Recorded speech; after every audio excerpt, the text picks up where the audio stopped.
الله ولي الذين آمنوا يخرجهم من الظلمات إلى النور. آمین. سب سے پہلے مقرر جو اس اجلاس کے ہیں وہ آپ کے سامنے تشریف فرما ہے عرفان صرفی رحمہ اللہ، استاد مدرسہ نور الایمان، مفتی محلہ. سب سے پہلے میرا ہی بیان ہوگا. آپ سبوں سے ہماری گزارش ہے جو حضرات بھی ادھر ادھر بکھرے ہوئے نظر آ رہے ہیں ان سے گزارش ہے کہ کرسی لے کے بیٹھ جائیں، اور جن حضرات تک ہماری آواز جا رہی ہے آپ اپنے گھروں میں وَنُؤْمِنُ بِهِ وَنَتَوَكَّلُ عَلَيْهِ وَنَعُوذُ بِاللَّهِ مِنْ شُرُورِ أَنفُسِنَا وَمِنْ سَيِّئَاتِ أَعْمَالِنَا مَنْ يَهْدِهِ اللَّهُ فَلَا مُضِلَّ لَهُ وَمَنْ يُضْلِلْهُ فَلَا هَادِيَ لَهُ وَأَشْهَدُ أَنْ لَا إِلَهَ إِلَّا اللَّهُ وَحْدَهُ لَا شَرِيكَ لَهُ وَأَشْهَدُ أَنَّ مُحَمَّدًا عَبْدُهُ وَرَسُولُهُ. وقال الله تبارك وتعالى في القرآن المجيد والفرقان الحميد: يا أيها النبي قل لأزواجك وبناتك ونساء المؤمنين يدنين عليهن من جلابيبهن رب اشرح لي صدري ويسر لي امري. مصطفیٰ لت کی دلدل میں پھنسی ہوئی تھی. لوگ اپنے خالق و مالک کو بھول چکے تھے. اللہ کی مخلوق اللہ کو چھوڑ کر اغیار کے دروں پر جھکی ہوئی تھی. اسلام نے ہمیں اپنے رب کا تعارف کروایا. اسلام نے ہمیں عزت کی راہ پہ چلایا. اسلام سے پہلے عورتیں ذلت کی زندگی بسر کر رہی تھی. ان کا کاروبار ہوا کرتا تھا، ان کی خرید و فروخت ہوا کرتی تھی.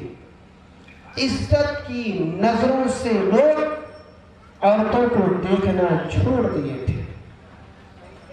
اور تو اور وہ بستی جس بستی کے اندر بیت اللہ تھا، جس بستی کے اندر کعبۃ اللہ تھا، جس بستی کے اندر اللہ کی عبادت کرنے کے لیے پہلا گھر تھا، اس بستی کے باسیوں کی حالت یہ تھی. کون سا ایسا جرم تھا جو ان کے اندر موجود نہ ہو؟ شراب وہ پیا کرتے تھے، جوا وہ کھیلا کرتے تھے، زناکاری اور بدکاری کا ارتکاب وہ کیا کرتے تھے. ان کے معزز لوگوں کا حال یہ تھا کہ برائی کرنے کے لیے باضابطہ عورتیں رکھی ہوئی تھی. ان کے شرفا کا عالم یہ تھا جن عورتوں کی کمائی پر ان کا گزر بسر ہوا کرتا تھا، اور جن کے اندر تھوڑی سی بھی حقیق، تھوڑی سی بھی غیرت باقی تھی، وہ اپنی بچیوں کو پیدا ہونے کے بعد قبر میں زندہ ترکول کر دیا کرتے تھے. یہ حالت تھی اللہ کے نبی صلی اللہ علیہ وسلم کے آنے سے پہلے عورتوں کی، جن کا کوئی وزن نہیں، جن کا کوئی وقار نہیں، جن کی کوئی عزت نہیں تھی. اگر آپ اس بات کی گارنٹی دے دیں کہ کلمہ لا الہ الا اللہ کے پڑھنے کے بعد میرے گناہ معاف ہو جائیں گے، اسلام قبول کر لیتا ہوں. امام کائنات تمام گناہوں میں سب سے بڑا گناہ یہ ہے کہ ہم نے اپنے ہاتھوں سے اپنی کئی بچیوں کو قبر میں زندہ درگور کر دیا ہے. واقعہ سناتا ہے اے اللہ کے نبی، جاہلیت کے زمانے کے اندر جب کسی کے گھر کے اندر لڑکی پیدا ہو جاتی تھی، شرم کے مارے اس کا سر جھک جاتا تھا۔ لوگ کیا کہیں گے؟ کسی کا داماد بنے گا، لوگ کیا کہیں گے؟ کسی لڑکی کا باپ بنا۔ اللہ کے نبی، میری بیوی ڈیلیوری سے تھی، 20-25 روز 1 مہینے کے بعد میرے گھر بچہ پیدا ہونے والا تھا۔ اچانک سفر پہ نکلا، بیوی سے کہا میری بیوی جب بچہ پیدا ہو، لڑکا ہو اسے رکھ لینا، لڑکی ہو اسے قبر میں زندہ درگور کر دینا۔ اتنا کہا اور میں چل دیا۔ اے اللہ کے نبی، میرے گھر اللہ تعالی لڑکی کو جنم دیا، لڑکی پیدا ہوئی، میری بیوی میرے ڈر سے اس بچی کو اپنی بہن کے یہاں بھیج دی اور کہا اسے پالو پوسو بڑا کرو، میرے شوہر کو پتہ نہ چل سکے۔ اللہ کے نبی جب کچھ دنوں کے بعد میں گھر آیا، بیوی سے پوچھا اے میری بیوی، تو خوشخبری لانے والی تھی، بتا تیرے گھر بچہ پیدا ہونے والا تھا، لڑکا پیدا ہوا یا لڑکی؟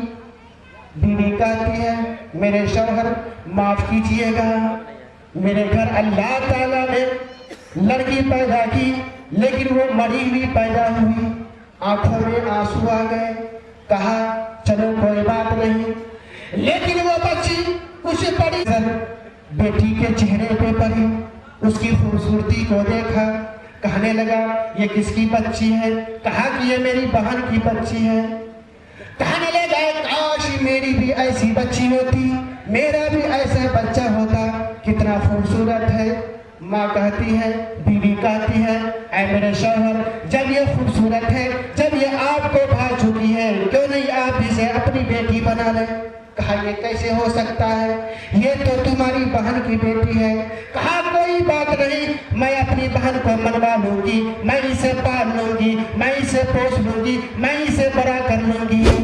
کہا ٹھیک ہے۔ اب وہ میرے دوستوں ان کے گھر پلنے لگی، ان کے گھر چلنے لگی، ان کے گھر کھانے لگی، پینے لگی۔ کچھ دنوں کے بعد وہ بیوی کہتی ہے اے میرے شوہر معاف کیجئے گا، اللہ تعالیٰ نے میرے گھر اسی بچی کو پیدا کیا ہے، یہ میری بہن کی بچی نہیں ہے بلکہ میری بچی ہے۔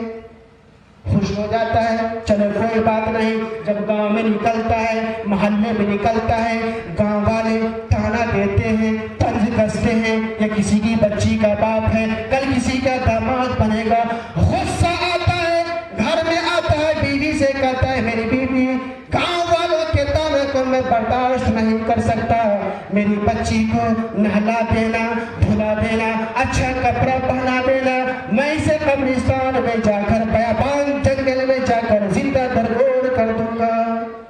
بیوی کچھ نہیں بولی ڈر کے مارے، کیونکہ شوہر کہنے لگا اگر تم کچھ بولو گی میں بھی تجھے جان سے مار ڈالوں گا۔ اب بیوی مجبور ہو جاتی ہے، اپنی بیٹی کو نہلاتی ہے، دھلاتی ہے، اور جب نہلاتی ہے آنکھوں سے آنسو نکلتا ہے، ماں روتی ہے۔ بیٹی کہتی ہے ماں رونے کی بات کیا ہے، میں تو میلہ ہی جا رہی ہوں، ابا کے ساتھ جا رہی ہوں، شام تک تو واپس ہو جاؤں گی، رونے کی بات کیا ہے؟ اتنا کہنا تھا، ماں اس بیٹی کو اپنے سینے سے لگا لیتی ہے اور دل ہی دل کہتی ہے میری بچی تجھے کیا پتا کہ آج تمہارے باپ تمہیں ایسی جگہ لے کے جا رہے ہیں جہاں سے کوئی آج تک واپس نہیں آیا۔ نہلا دیتی ہے، دھلا دیتی ہے اور شوہر کے ساتھ لگا دیتی ہے۔ شوہر اپنی بیٹی کی انگلی پکڑتا ہے، بیابان جنگل کی طرف نکلتا ہے اور اس کی ماں دروازے پہ کھڑے کھڑے اپنی بیٹی کو دیکھتی ہے، اس وقت تک دیکھتی ہے جب تک کہ بیٹی نظروں سے اوجھل نہیں ہو جاتی۔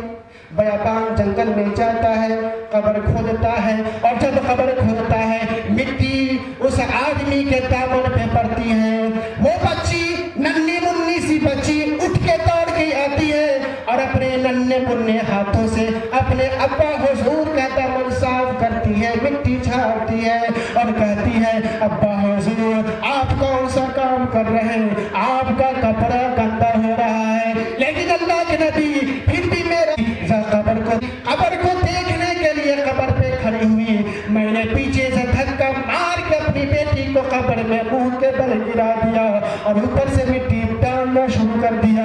اے اللہ کے نبی، میں اپنے کان کے اندر روئی ٹھوس لیا تھا تاکہ بچی کی آواز نہ آئے، میں اس بچی کے اوپر مٹی ڈالتا رہا یہاں تک کہ مٹی کے اندر سر کو بھی کر دیا، قبر کو برابر کر دیا۔ اب قبر کے پاس کھڑے ہو کر اللہ کے نبی میں اپنی بیٹی کا موت کا انتظار کرنے لگا۔ میری بیٹی چلا رہی ہے، ابا ابا پکار رہی ہے۔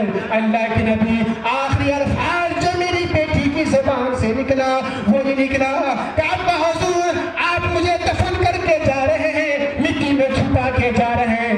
اللہ کے نبی کل قیامت کے دن اللہ مجھ سے پوچھے گا، اے بچی بتا کس جرم میں باپ نے تجھے قبر کے اندر دفن کیا ہے؟ تب حضور ہم تو یہی جواب دیں گے کہ اللہ میری غلطی تو یہی تھی کہ تو نے مجھے بچی بنا کر اس کے گھر میں پیدا کیا تھا، اگر آج تو مجھے لڑکا بنا کے گھر میں پیدا کیا ہوتا میرا باپ مجھ کو قبر میں زندہ دفن نہیں کرتا۔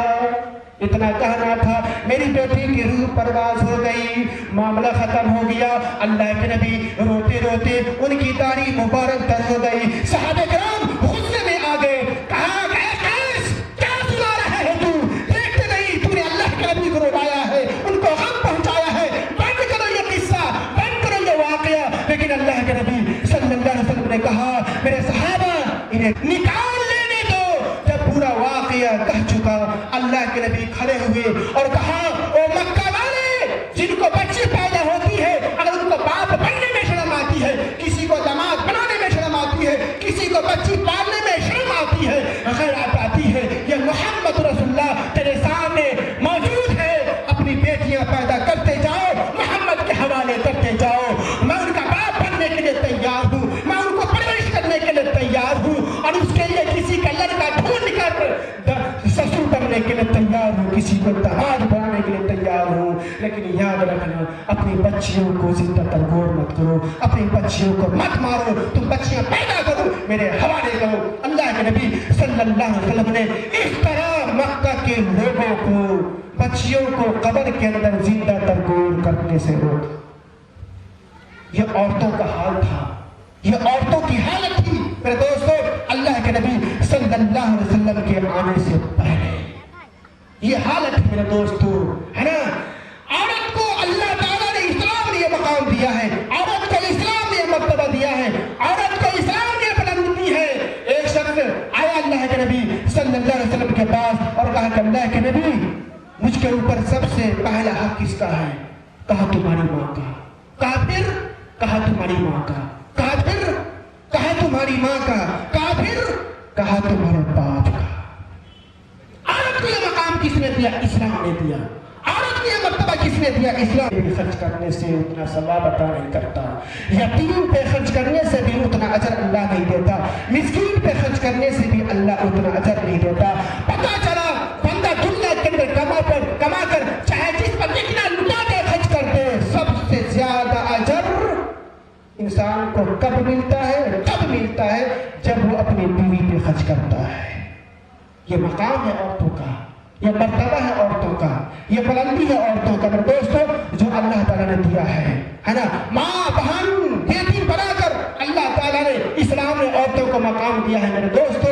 اسلام ہی نے کہا ہے جن کی 3 بیٹیاں ہوں، جن کی 3 بہنیں ہوں، اس کی اچھی پرورش کرتا ہے، اچھی پرداخت کرتا ہے، اور جوان ہو جانے کے بعد کافروں کے گھر میں نہیں، مشرکوں کے گھر میں نہیں، بدعتیوں کے گھر میں نہیں، موحدوں کے گھر میں بیاہ دیتا ہے۔ اللہ کے نبی صلی اللہ علیہ وسلم نے ارشاد فرمایا کل قیامت کے دن وہ محمد رسول اللہ کا ساتھی بنے گا، پڑوسی بنے گا۔ جن کی 3 بچیاں ہو، 3 بہنیں ہو، اچھی پرورش کر کے، اچھی دولت، اچھی تعلیم و تربیت دے کے موحد کے گھر میں اگر وہ بیاہ دے دیتا ہے، کل قیامت کے دن یہ 3 بیٹیاں، یہ 3 بہنیں جہنم کے سامنے کھڑے ہو کر اپنے باپ کی طرف سے آڑ بن جائیں گی، اپنے باپ کو جہنم میں نہیں جانے دیں گی۔ یہ بچیاں کیسی ہوں گی؟ یہ بہنیں کیسی ہوں گی؟ سعید بن مسیب کی طرف اپنی بچیوں کی پرورش اس کے غم میں نہیں آیا۔ کہا بیٹا فکر مت کرو، شاگردوں کو بلایا،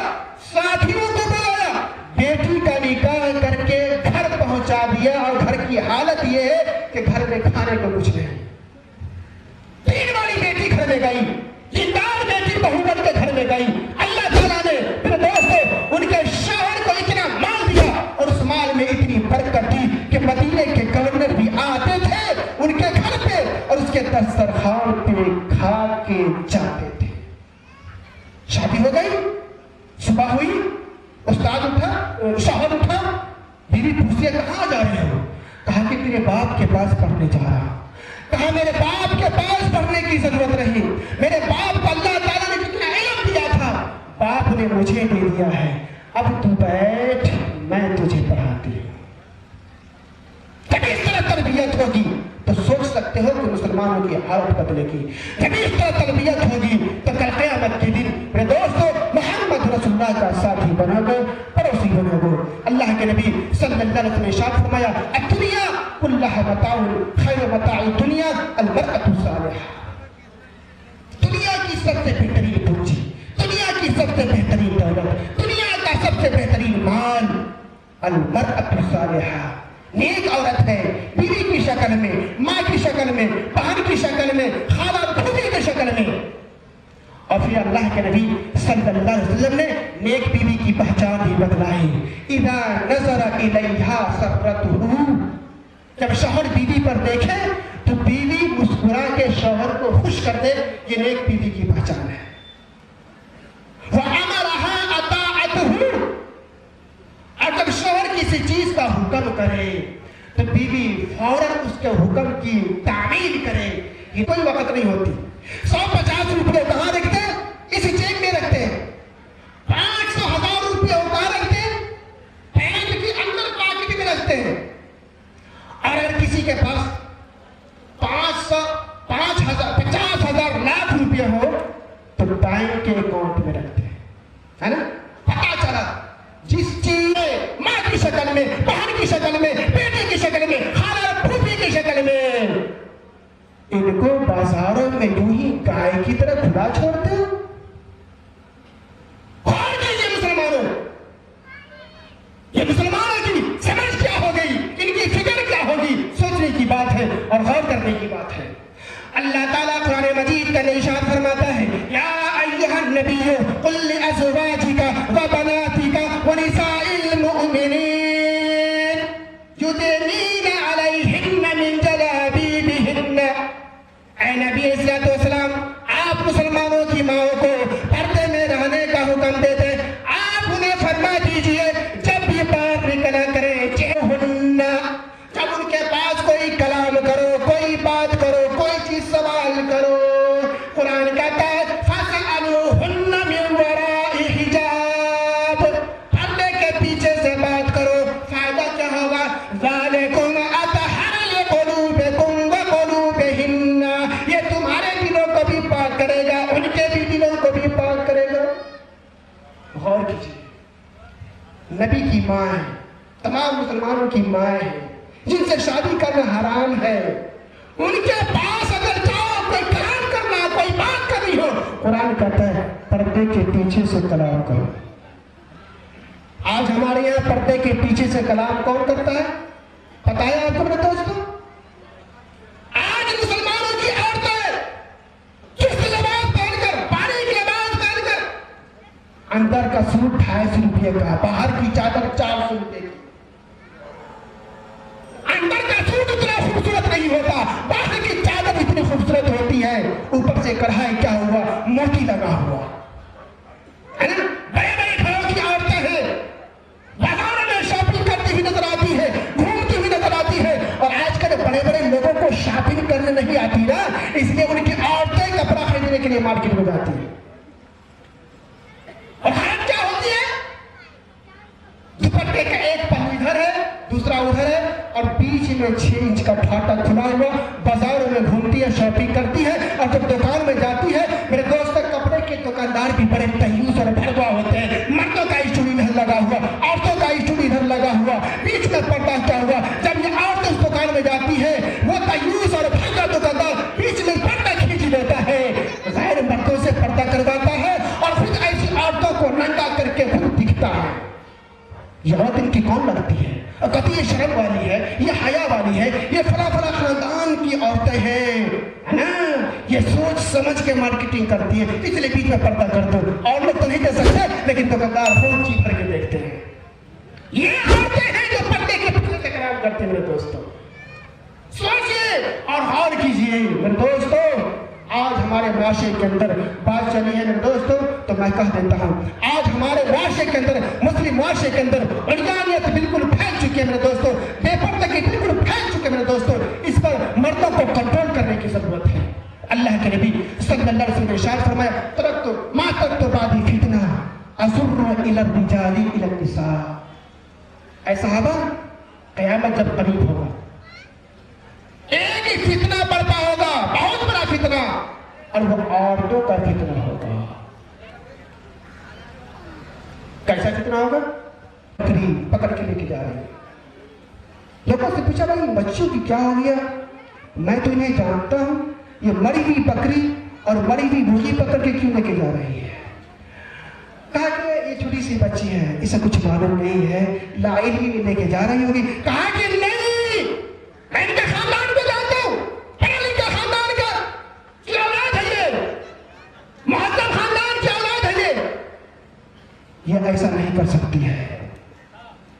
پتہ لگایا، اس کے گھر پہنچے، کیا پتہ چلا کہ اس بچی کا باپ مر چکا ہے، چھوٹے چھوٹے بچے چھوڑ گئے، کھانے کے کچھ نہیں، محتاجی ہے، زندگی بچانے کے لیے، جان کو بچانے کے لیے اب ان کے اوپر مردار بھی حلال ہو چکا ہے۔ نوبت یہ آ گئی ہے، کھانے کو کچھ نہیں ملتا، یہ مری ہوئی مرغی اور مری ہوئی بکری کو لوگ پھینک دیتے ہیں جان بچانے کے لیے، اب یہ مری ہوئی بکری بھی کھا رہی ہے، مری ہوئی مرغی بھی کھا رہی ہے۔ اور اللہ تعالیٰ نے قرآن مجید کے اندر ارشاد فرمایا حرمت علیکم المیتۃ والدم ولحم الخنزیر وما اہل بہ لغیر اللہ۔ اللہ فرماتا ہے سور حرام، شراب حرام، مردار حرام، خون حرام، جوا حرام، وما اہل بہ لغیر اللہ، اور غیر اللہ پہ چڑھی ہوئی چیزیں بھی حرام، غیر اللہ پہ چڑھا ہوا کھانا بھی حرام۔ اللہ تعالیٰ نے قرآن کی آیت کریمہ کے اندر 11 چیزوں کا نام بتلایا ہے، اور آگے فرمایا فَاجْتَنِبُوهُ، کوئی قریب نہ جائے، نہ بیٹھ کے، نہیں تو وہ ناپاک ہو جائے گا کیونکہ وہ حرام ہے۔ اور آگے فرمایا إِلَّا مَسْتُرِرْتُمْ، لیکن اگر مجبوری آ جائے، غیر باغ ولا عاد فلا اثم علیہ، موت نظر آ رہی ہے، زندگی بچانا ہے، کچھ بھی کھانے کو نہیں، تو رب کائنات نے ان 11 کی 11 چیزوں کا کھانا جائز کر دیا ہے۔ وما اہل بہ لغیر اللہ، یہاں تک کہ غیر اللہ پہ چڑھی ہوئی چیزیں بھی کھانا حلال۔ نوبت یہ آ گئی بچیوں کے اوپر، ہونا اجازت نہ ملے تو کیا کرنا؟ قرآن کہتا ہے وَإِنْ قِيلَ لَكُمُ ارْجِعُوا فَارْجِعُوا هُوَ أَزْكَىٰ لَكُمْ، اجازت نہ ملے، اگر تم سے کہا جائے کہ پلٹ جاؤ تو پلٹ جانا، تمہارے پلٹنے میں بھی اللہ ثواب عطا کرے گا۔ ہر آدمی کو کچھ حالات ہوتے ہیں، کچھ اوقات ہوتے ہیں، بعض دفعہ انسان اتنا بیزی ہوتا ہے جو کسی سے ملنا پسند نہیں کرتا۔ آدمی کو غصہ نہیں کرنا چاہیے، ہے نا میرے دوستو؟ 3 اوقات ہیں جن اوقات میں ملنا ممنوع ہے۔ عشاء کے بعد کا وقت جو کہ سونے کا وقت ہے، فجر سے پہلے کا وقت جو کہ سونے کا وقت ہے، دوپہر کا وقت جب آدمی کھانا کھا کے سو رہا ہوتا ہے، قیلولہ کر رہا ہوتا ہے، وہ وقت۔ آج ہم لوگوں کے پاس ایک ہی وقت ہے ملنے کا، دوپہر کا وقت۔ آ گئے نا کسی کے دروازے پر، دروازہ کھٹکھٹا رہا ہے، بجا رہا ہے، آواز دے رہا ہے، باہر نکل، نہیں تو دروازے توڑ کے جائیں گے، تاکہ لوگوں کو پتا چلے کوئی انسان شیطان ہے۔ یہ حالت مسلمانوں کی، ایسے وقت میں ملنے سے پرہیز کرنا چاہیے۔ ایک امام کہتے ہیں ان کی عادت کیا تھی، ہر روز دوپہر کے وقت میں لوگوں کے دروازے پہ جاتا، آواز لگاتا، دروازہ کھٹکھٹاتا۔ لوگوں نے پوچھا کہ بھائی آپ ایسا کیوں کرتے ہیں؟ آپ کو پتا ہے کہ اوپر کو تمہیں ملنا منع ہے،